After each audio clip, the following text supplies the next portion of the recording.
So this talk is taken from a forthcoming book. It should be out any time now. And I recognize that that might seem like what I'm going to say here's a done deal, I suppose, that I've already said what I'm going to say about this topic. But really it concerns themes and issues that still interest me. And thus I'm very, very much interested in your criticisms and comments and feedback at the end. And as I was reworking this paper to present it here today, it made me think a lot about one particular concept in it, which I won't talk about today, which is that of conscience. And so what I will do for what I hope to contribute to the volume from On the Commons is something related to conscience in the commons, and we can talk about that if you like at the end as well. So I had thought about beginning with an overview of the book, but I think I'm going to jump right in instead. So in one of the essays that we read for our seminars for La Commune, no, the other one, On the Commons, Lauren Berlant writes, quote, "The attempt to associate democracy with austerity, a state of liquidity being dried out the way wine dries out a tongue, is fundamentally anti-democratic," end quote. Well, I agree, and so I'm puzzled by why, even after September 2008, after, in a sense, neoliberalism, after certainly the end of the Washington Consensus that organized the world's affairs for 2 decades or perhaps 3 decades, after globalization, or at least after all 3 of these were exposed as something other than simply the way things are, I'm puzzled by why, after 2008, we seem to have no after to globalization or neoliberalism, but more of the same. There's lots of ways, of course, to go at this problem. What I'm going to do today is examine the ideas of the economist Paul Krugman, and to offer an overview, so even if you haven't read the books, I think you should have a good sense of what they're about. I'm going to offer an overview and a critique of 2 books by Krugman. And I think what's significant about both of these books is that they're both written before 2008, one of them in 1999, one of them in 2007. Both, though, very soon after the financial crash of 2008 were repurposed, updated, there was a new introduction added, a new conclusion added.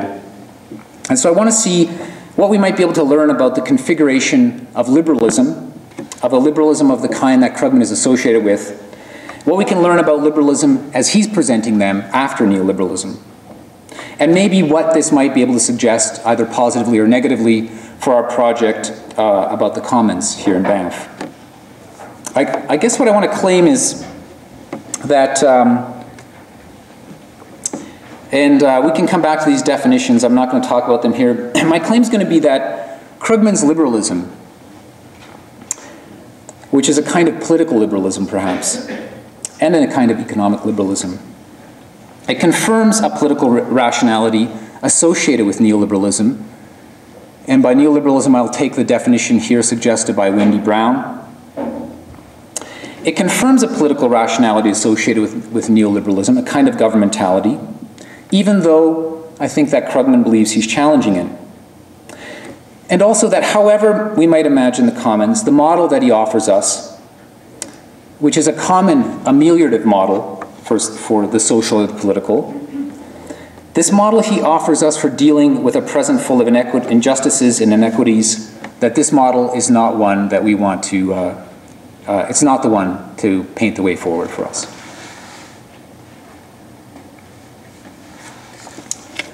Okay, so there's an introduction in 3 sections. The sections are built around these books. These are the book titles. So first I'll do a little introduction about Krugman. I'm going to talk first about the conscience of a liberal. And there I want to talk about this interesting conjunction of politics, conscience, and how it operates in the United States. And only in the United States, it seems to me. Then I'll talk about this return of depression economics.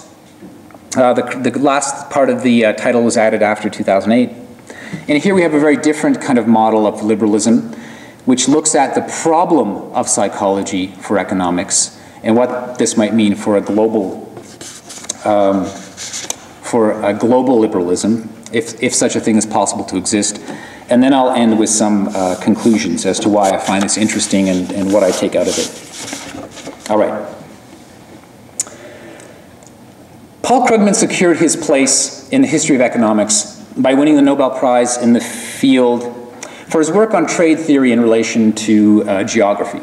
The papers for which he won were, the two papers that were cited primarily were in 1979 and 1991, and they do concern kind of global trade, production and consumption, trying to figure production and consumption on a global scale. Yet, unlike some Nobel winners, his influence and public renown were already well established by the time he received the prize in 2008. In the academic world, Krugman is widely published in his field of research expertise and is co-author of what has become the standard university textbook in international economics. He's also gained, of course, a measure of public prominence as a result of his widely read column on economic and political matters in the New York Times, as well as a number of books, including the ones I'll be looking at, intended for a general audience. Krugman unapologetically identifies himself as a liberal. This forms a great part of his appeal. His impact and influence as a public intellectual was built up over the first decade of the century through his role as a widely read critic of the economic and political decision-making of the administration of President George W. Bush, and it's only accelerated post-Bush and post-Nobel, as a result of Krugman's comments on and criticisms of the manner in which the Bush and Obama governments have failed to adequately respond to the 2008 financial crisis. For many liberals, and for many of those on the left, Krugman is a thinker to which one turns to understand the ins and outs of contemporary economics. He offers economic narratives driven neither by blind faith in trickle-down economics or an overconfidence in the capacity of the invisible hand to set things right, but ones in which governments have a necessary and essential role to play. Music to the ears of those for whom the decades-long mantra of smaller government, fewer taxes, and deregulation have been an unmitigated disaster. So, Krugman's become one, at least, or maybe the public face of the argument for a kinder, gentler market. That is, of the left liberal dream of an ameliorative progressive capitalism, which, governed and managed correctly, the rough edges sanded smooth, and the tendency towards corruption reined in, benefits everyone in the long run. What's compelling to many about the ideas he expresses, I think, is that they affirm relentlessly the essential rationality, not just of the capitalist market, but of the grand narratives of progress and reason. While economic systems might misfire and produce crises from time to time, usually, in Krugman's view, as a result of poor decision-making, guided by ideology instead of science, nothing that has happened over the course of the 20th century, or indeed even over the most recent economic crisis, suggests that there's anything like a dark side to economic enlightenment. The comfort one finds in Krugman's view of the world is that, in the end, there's no need for any massive system change in order to address pressing social and political problems. For the most part, one gets the sense when one is reading Krugman, whether his blog or his New York Times articles or his books, that things are fine as they are. With the return of Keynesian ideas of the kind he advocates, of a very timid and minimal form, it has to be said, and the elimination of ideologues from government on both the right and the left, current systems of liberal capitalist representative democracy can do what they're designed to do: provide justice and opportunity for all. So what does Krugman's liberalism look like?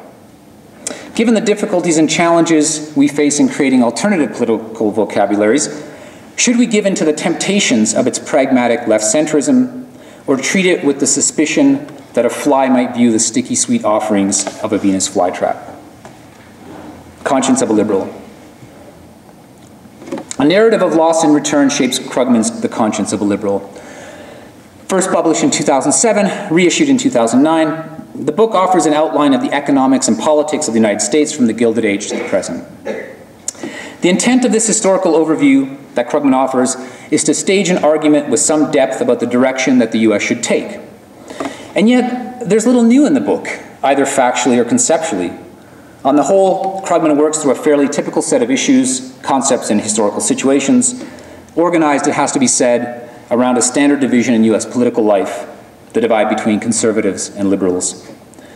Unlike much of Krugman's other writing, Conscience is it stages itself as a frankly political book that hopes to win readers over to his way of seeing things by re-narrating recent US history, and in doing so, making a case for a new way of doing things. The case he makes here does not rely on his economic expertise so much as the skills he has developed for assessing American social life during his time as a popular writer. And I'll explain why that's the case in a minute. Whether the US follows the ideas and ideals of movement conservatives, the phrase that Krugman uses to describe a group like the Tea Party, or their liberal opponents, in both cases, the future for Krugman appears to be a return to the past. Quote, "Liberals want to restore the middle-class society I grew up in. Those who call themselves conservatives want to take us back to a Gilded Age, undoing a century of history." So there's two possible pasts as a future. For history in this quote, one could just as easily substitute progress. Time marches forward and does so through an accretion of liberties and ever greater prospects for social justice. The surprising claim in Conscience is that for both liberals and conservatives, an ideal society had already been achieved. As such, this isn't a book of forward-looking utopian projections, but a reclamation project. Conservatives want to return the country to the long Gilded Age in which unchecked capitalism flourished to the benefit of the rich and the detriment of everyone else. Liberals, on the other hand, want to return to the halcyon days of post-war America, the days of Krugman's own youth, in order to add with one last bit of the puzzle, to a society that was already a great society, in Krugman's view, and that is national health care. The opening chapter of Conscience is remarkable for two reasons. The first is the picture that Krugman paints of the life in the US, of life in the US after World War II. It's a well-known narrative, I think, repeated endlessly, but perhaps especially by US boomers. From the end of World War II to the election of Ronald Reagan in 1980, the US had in fact become a genuinely middle-class country. This is Krugman, not myself. Poverty was reduced, the excesses of the rich had been reined in, governments at every level supported public policy intended to promote social justice and greater economic equality, and there was bipartisanship in legislative decision-making in Washington. The contentious response of the government to the Great Depression, the New Deal instituted by FDR, in combination with the massive government spending demanded by US participation in the Second World War, saved the US from economic disaster and made it a model of a socially and economically just society. Quote, Krugman, "Now that America was all grown up, we thought a relatively equal society with a strong middle class and an equitable political scene was its normal state," end quote. In Krugman's view of things, this period is characterized by a political process that, quote, "for the most part, governed by a bipartisan coalition of men who agreed on fundamental values," end quote. There were still some admittedly significant social issues to struggle over, such as the greater enfranchisement of women and minorities. The use of men in that quote is not incidental. But the basis for a just society had been established, and the US was moving in a direction, in a positive direction, to a place when these issues too would be resolved for the better. Now, there's numerous questions one could pose to this rose-colored view of the 50s, 60s, and 70s, but let me instead focus here on the second point that Krugman makes in the opening chapters. It's a claim that frames the entire book. It's also a claim that's astonishing less for what it asserts than what it suggests about his understanding of the place of economics in society and politics. The growing economic inequality that has characterized American life during globalization, an ever-growing gap between the rich and poor, a declining middle class, expanding poverty, and so on, is described by Krugman as the result not of the push of the economic invisible hand, but as the result of politics. Okay. Krugman writes, "I've become increasingly convinced that much of the causation runs the other way, that political change in the form of rising polarization has been a major cause of rising inequality, end quote. Now, to most commentators and members of the public, I think this would hardly come as a surprise. This is Krugman being astonished that politics has some impact on politics, essentially, not economics. Krugman's faith in economics as a social master discourse is evident, however, in the need he feels in this first part of the book to provide evidence of the priority of politics over economics. Quote, "Can the political environment really be that decisive in determining economic inequality," he writes. "It sounds like economic heresy, but a growing body of economic research suggests that it can," end quote. He offers 4 points to defend this position, a position he feels to be something that wouldn't be accepted by his readers. The post-war middle-class society he values was created through institutions, norms, and the political environment of the time, as opposed to happening spontaneously through economics, one would imagine. The timing of economic shifts seems to suggest that they are led by political changes. Third, an erosion of social norms and institutions over the past 30 years have created inequality in the US.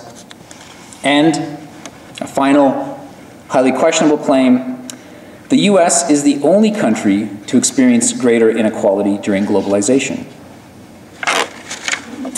If all this was due to the market, Krugman suggests, one might have expected similar levels of inequality around the globe. What can I say? He won a Nobel Prize for his research on economic globalization. Nevertheless, what's surprising is Krugman's then own surprise at the power of politics to determine economic developments and change.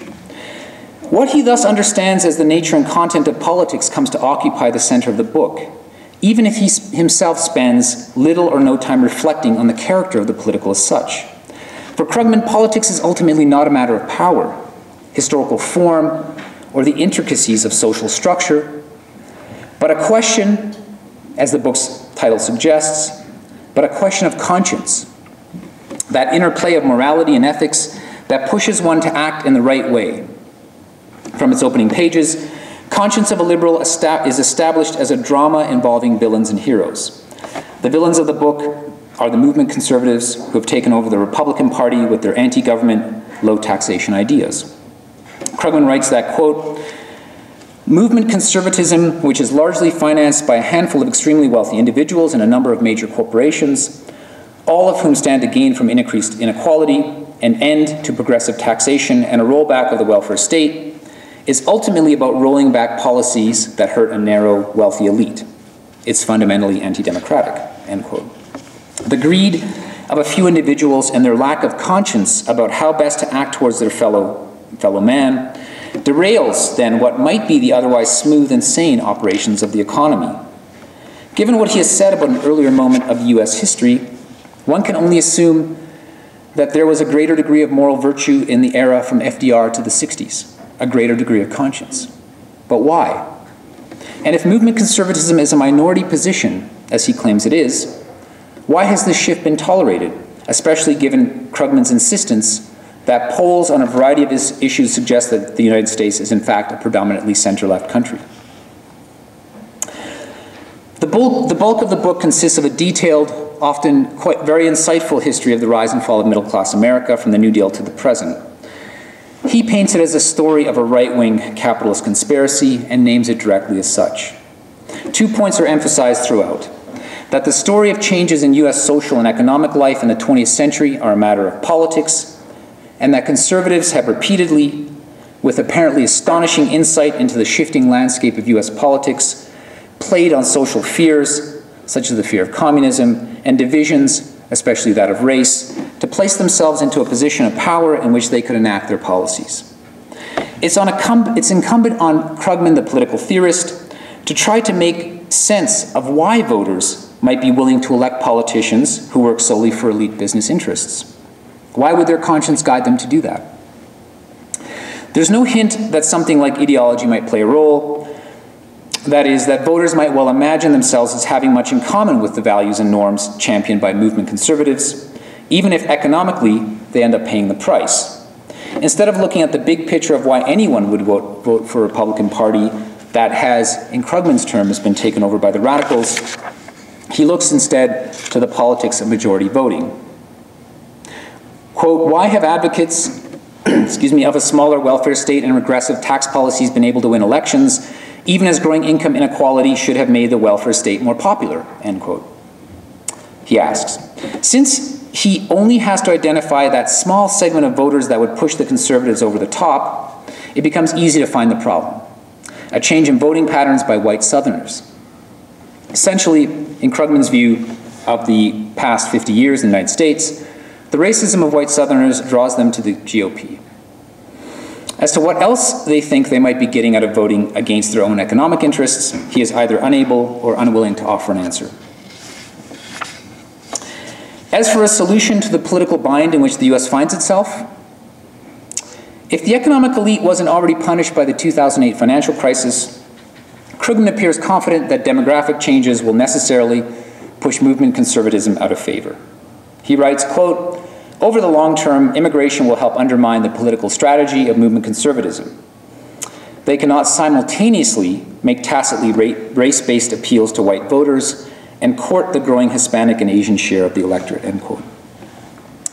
Recent policies passed by the Arizona state government in 2010 and the election of Scott Brown to the US Senate in Massachusetts, and also in 2010, in the 2010 special election, might make one question the confidence with which Krugman asserts the coming change in the political landscape.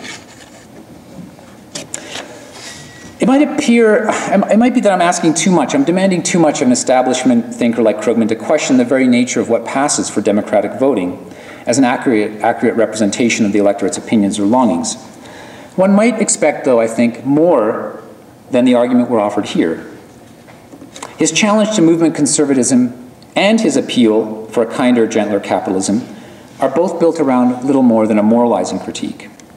In place of an ideological analysis, or other analyses one could imagine, one based around affect, for instance, that could or might describe with full complexity a whole range of developments that have taken place over the past 3 decades.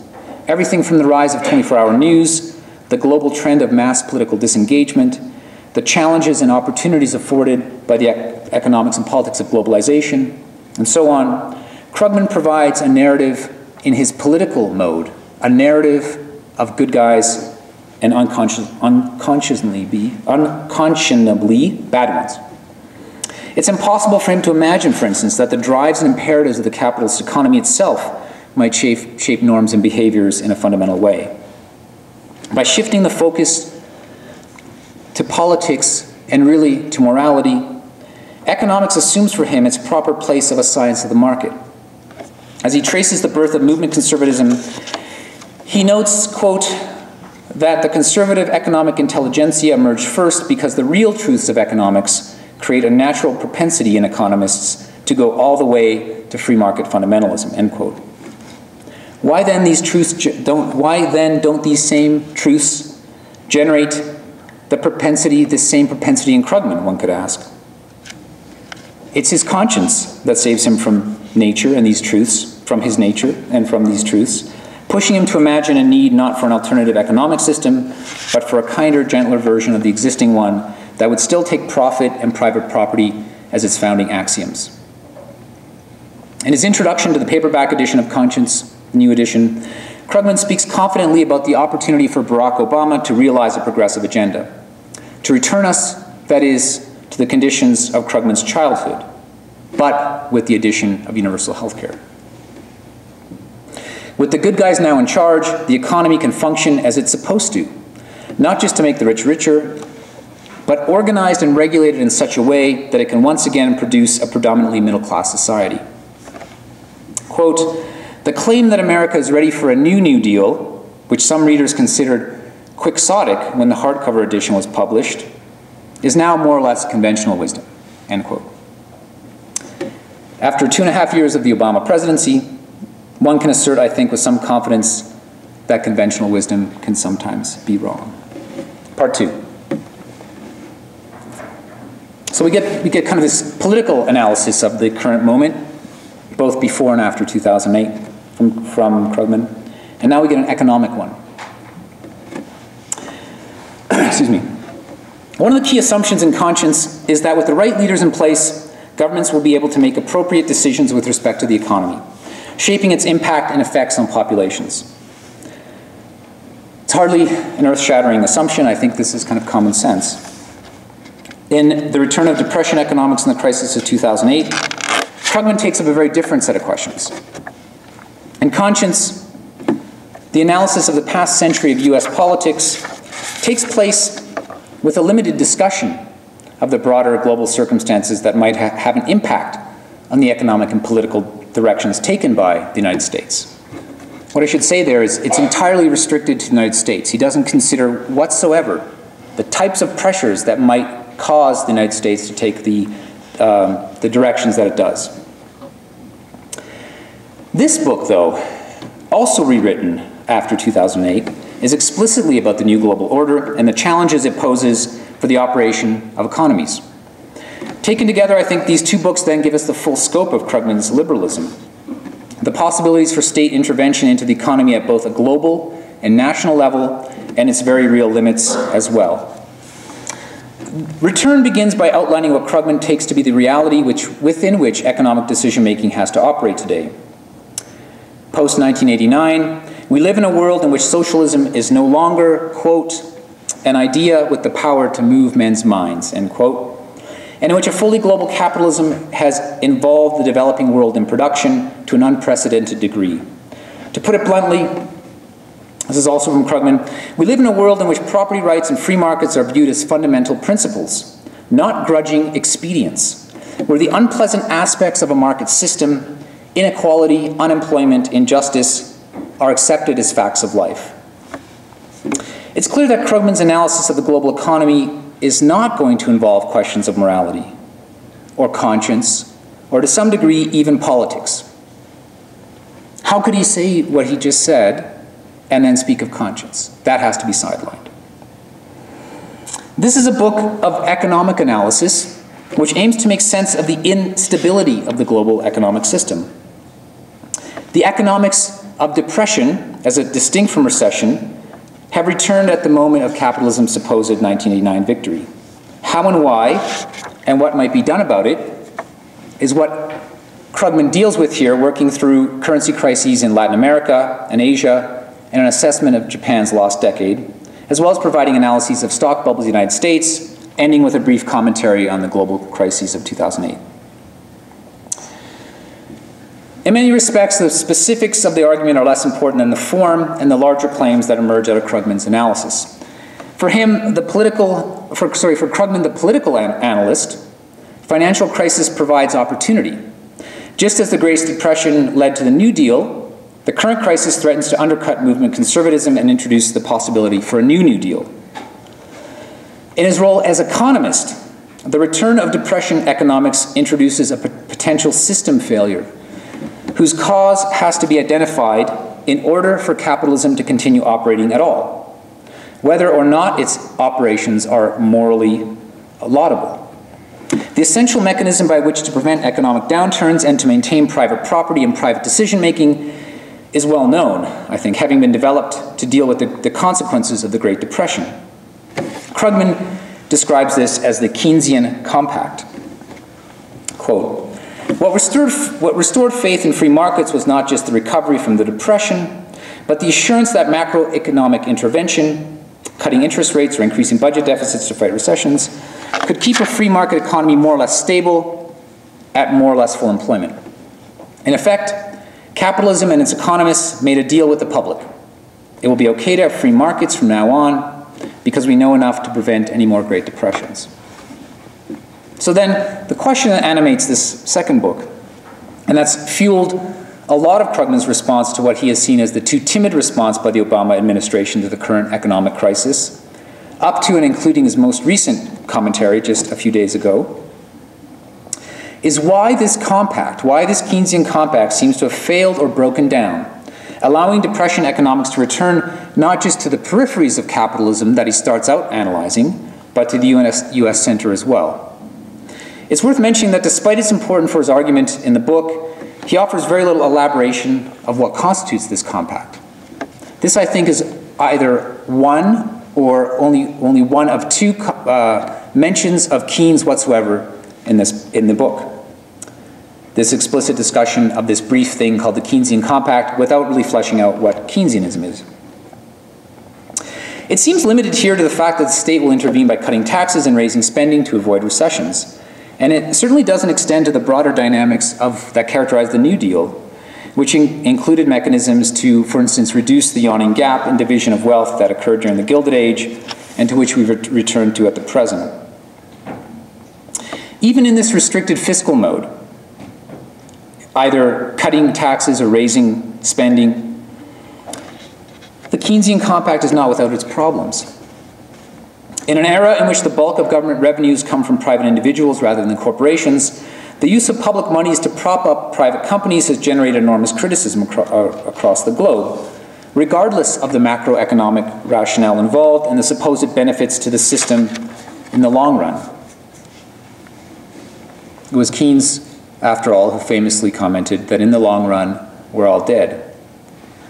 Perhaps the deal once made with publics about the continuation of free markets is one which many might now want to reconsider, given what's happened.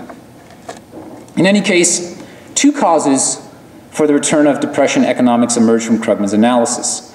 The locus of the first is a change in financial practices in the United States, both as a result of deregulation of the banking sector at the end of the 20th century. We kind of know some of this narrative already, and the emergence of a shadow banking narrative.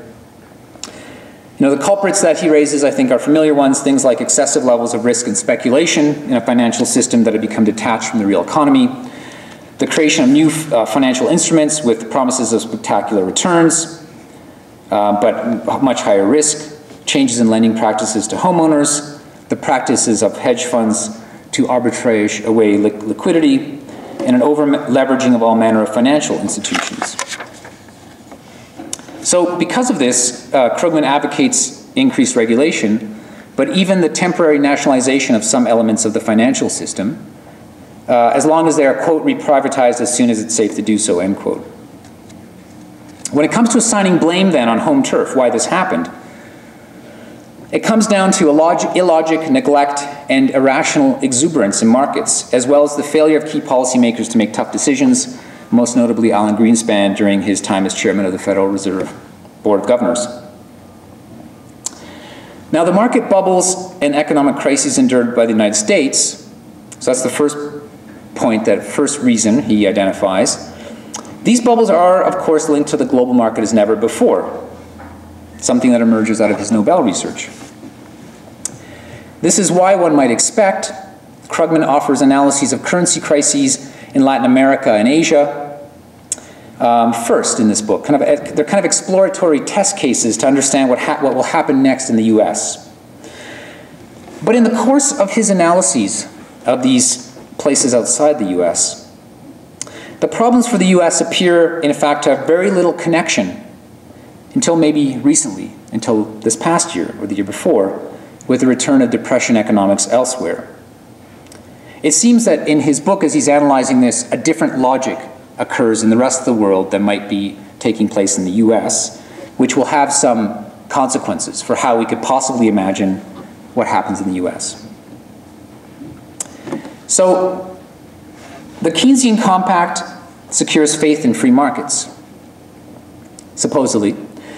In the United States, governments routinely intervene in markets in order to stabilize them, whether through the desperate heavy hand of big government spending when necessary, or through the more quotidian adjustments of the prime rate by the Federal Reserve, so-called supply-side economics. Depression economics have not returned due to a failure on the part of US governments to practice Keynesianism, whether or not the government in power claims to believe or object to its tenets. The real breakdown is in the operations of the Keynesian Compact on a global level. This has repercussions for the governing epistemology of economics, its knowledge claims, and thus its ability to operate as a system. It has consequences for the governing epistemology of economics as much as for the actual operations of real economies. And though Krugman unerringly draws out this epistemic breakdown, he fails to consider what it might mean for a newly global capitalism, preferring to rely on a combination of policy critique and, once again, moralism, bad people governing badly, when he shifts his analysis to 2008 in the United States. So how does one deal with an economy in crisis to avoid recession or depression? Again, one can cut interest rates, cut taxes, increase spending, or undertake some measure of all of these. That's what you do in the terms of the Keynesian Compact. What then surprises Krugman in his reflections on global economics and world economics is that in every case he looks at, so Mexico, Argentina, Brazil, Thailand, Malaysia, Indonesia, is that in every case the International Monetary Fund and the US Treasury advocated, quote, policies for emerging markets, for market economies that were completely perverse in terms of standard economic doctrine, end quote. Instead of cutting interest rates, they were increased. Instead of increasing government spending, fiscal austerity was imposed and currencies weakened. We see this happening again in places like Ireland, Greece, Portugal, and so on. This resulted in larger debt loads for governments, businesses, and individuals, with the outcome being higher taxes. There's a standard response to this policy perversion for many of those on the left, I think. Here in a nutshell is an example of obscene profit-taking on the part of foreign governmental and financial interests in the developing world, at the expense of new economies in that part of the world.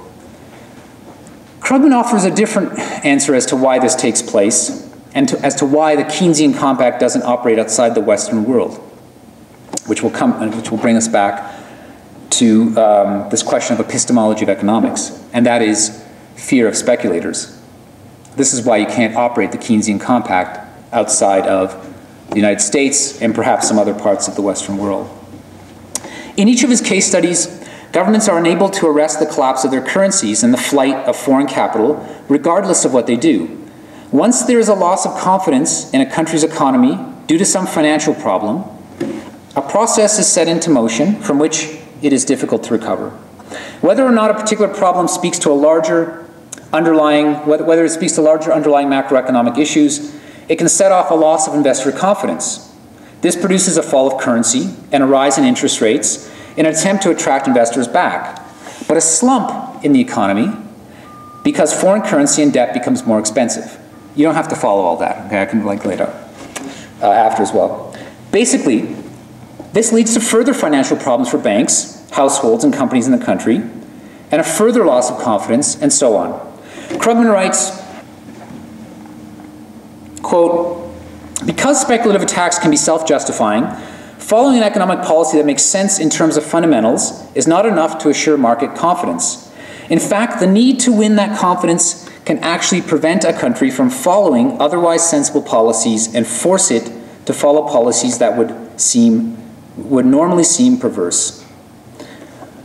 What is true for national governments is equally true for the IMF.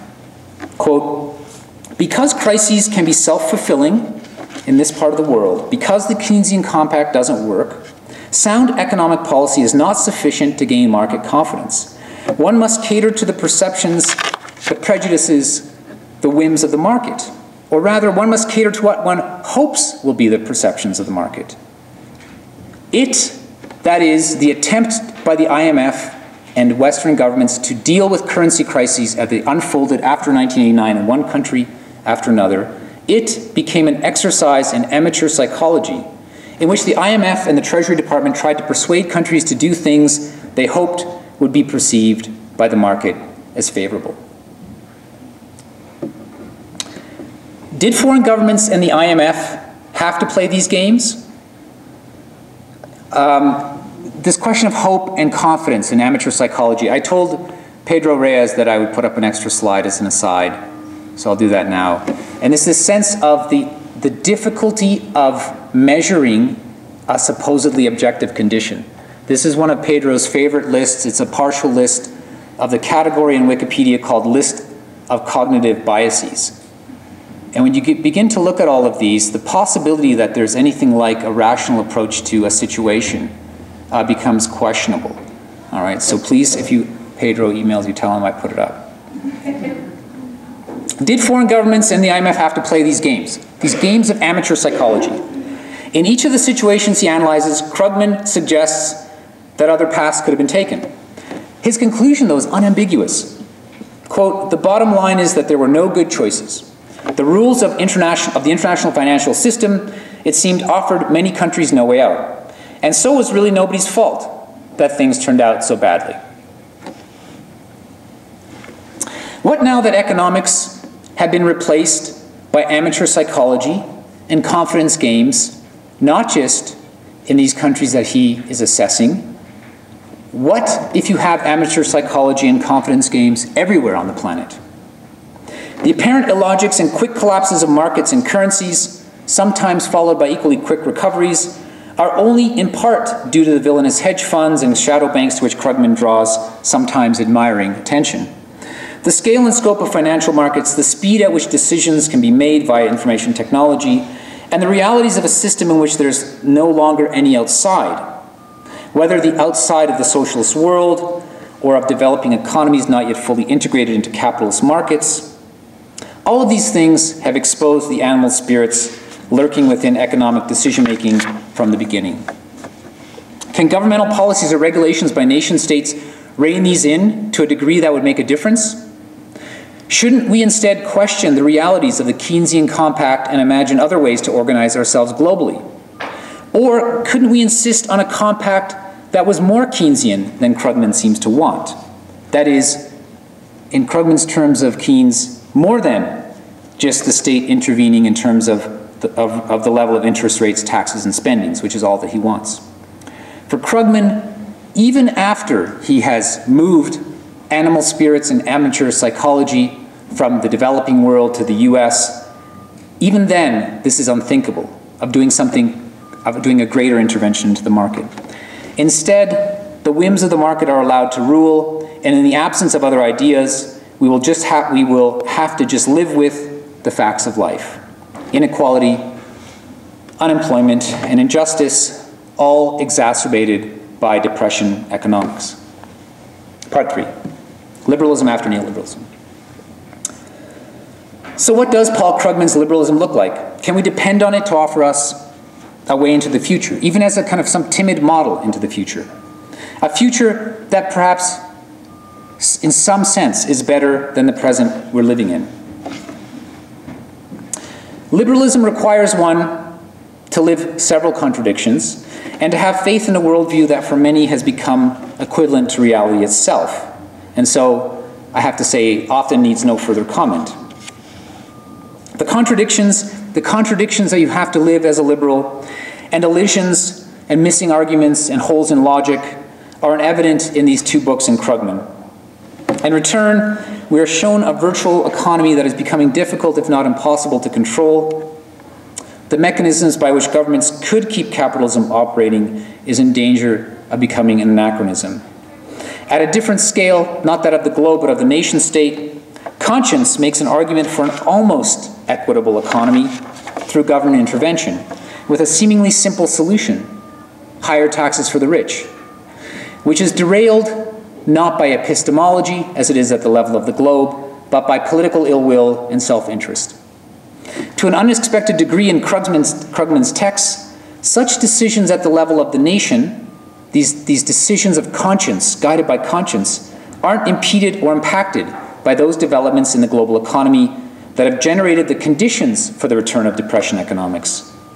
The failure to raise taxes, for instance, in the United States, is never linked to, for instance, the need of states to minimize taxes as a result of global competition.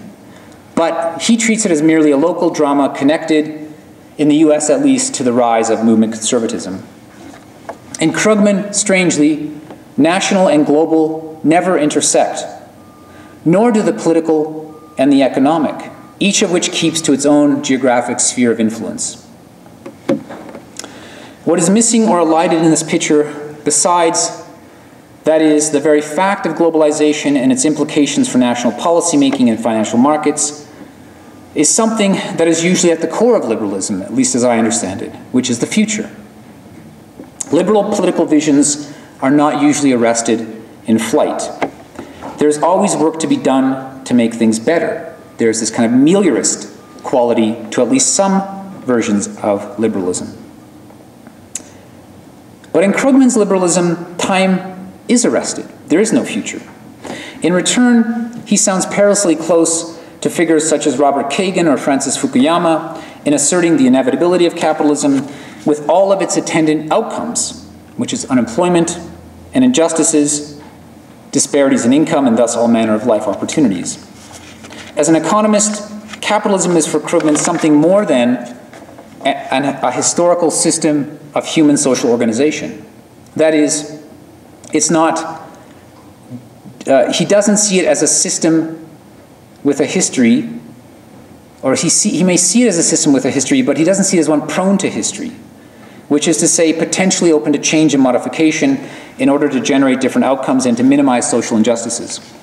Capitalism and the economy are, for this liberal, the self-same.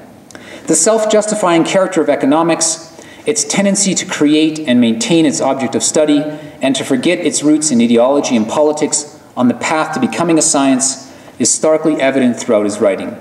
He cannot frame his thinking against the fact that capitalism's emergence on a global scale after the end of socialism is perhaps the coming into being of the economy proper for the very first time, which had been impeded up until that point from full world historical self-expression by those supposed economic amateurs who had wanted to arrest progress by messing up economics with politics.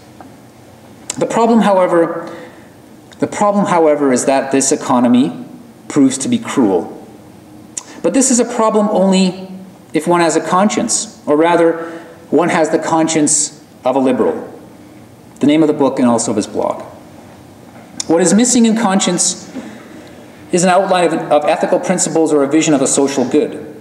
Doesn't it appeal to conscience in whatever way you want to frame it, Kantian or otherwise, and the description and naming of the good and the bad, the good liberals, progressives, the bad movement conservatives, doesn't this demand an outline of principles such that what is good, good government, for instance, good governance, can be assessed and imagined? One could, for instance, assert that in principle, everyone is always already equal, and as such, social systems need to be redesigned to enable this possibility. But Krugman offers no such account, because it goes against what is possible within capitalism. Capitalism is treated as the governing principle of society, and all politics can do is to try to mitigate some of its negative outcomes and impacts. In the absence of a set of principles to assess the quality and function of even those processes of mitigation, all that Krugman can offer us is a vision of a past society. His conscience is built around images of American days gone by, dad going off to work. Well, not even like the Mad Men kind of past, like nicer than that.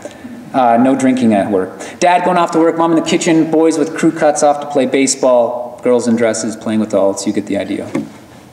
The first New Deal was constructed in order to save capitalism from itself and from the challenges of those who opposed its injustices and offered often violent impact on human communities. The New Deal that Krugman advocates, and perhaps for which many of us hope, is this not simply yet another attempt to save capitalism? A system which remains unjust and whose effects we now know are not just on human communities, but on the earth itself. The future deserves better than a repetition of the fantasy of better living through capitalism, however convincing, sometimes at least, Krugman and its other advocates might be. Liberalism after neoliberalism is neoliberalism tempered by a conscience that does little to alter or impede the process through which market rationality extends to all social institutions and actions. And so what of this conscience? In his blog, Krugman writes, "Open immigration can't coexist with a strong social safety net. If you're going to assure health care and a decent income to everyone, you can't make the offer global. A strong safety net can help to offset the problems generated by our social and economic systems. Alas, only a few can be so lucky as to enjoy this safety. It's supposedly impossible on a global scale. Here's a paradigmatic case of the limits of liberalism that I've been trying to draw attention to. The necessity, as Nicholas Brown puts it, to, quote, believe two contradictory things at once. An imperative driven, perhaps a moral imperative driven by conscience to protect the unlucky, and an imperative not to protect the unlucky. Krugman expresses unhappiness at this state of affairs, his liberal conscience at work again, allowing him to square the circle of the contradictions of the system by recourse to the arbitrariness of nationalism and a moralism marked by its immorality.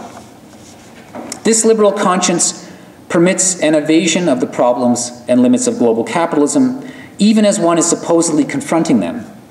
It offers insights only through its blindness, and permits us to imagine a return to the false comforts of where we have been, instead of confronting the uncertainties that still lie ahead. Thanks.